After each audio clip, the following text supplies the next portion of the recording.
Cycle खरीद में घोटाले का आरोप लगाने पर मंत्री आशीष सूद ने आम आदमी पार्टी पर हमला बोला है और इस मामले में आप पर राजनीति करने का आरोप लगाया है।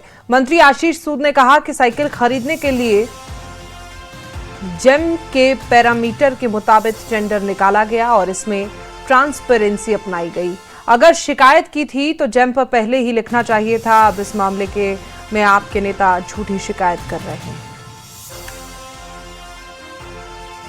मैंने कल भी विधानसभा में कहा, अगर आप में से किसी की कंपनी या आम आदमी पार्टी के किसी की कंपनी L1 की बिडर आएगी तो हमें उसे भी साइकिल के ऑर्डर देना पड़ेगा। यह हमारे हाथ में नहीं है।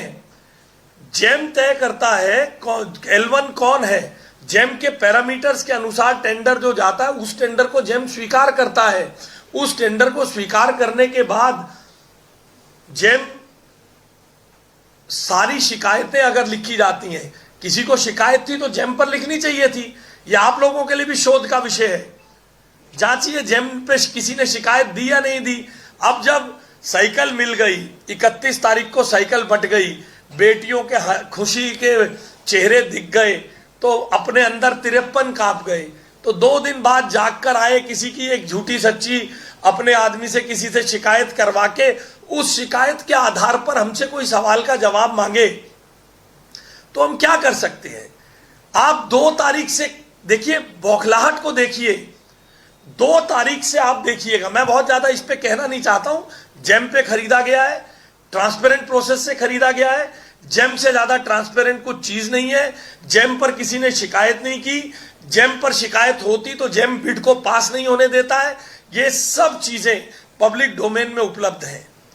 और बौखलाहट के इस असर को केवल इतना देखिए, 2 तारीख को कितने प्रतिशत बोलते हैं, 2 तारीख को 60%, किसी दिन बोलते हैं 90 करोड़ का घोटाला कर दिया, किसी दिन बोलते हैं 35% का घोटाला कर दिया, किसी दिन बोलते हैं 75% का घोटाला कर दिया, किसी दिन बोलते हैं 70% का घोटाला कर दिया।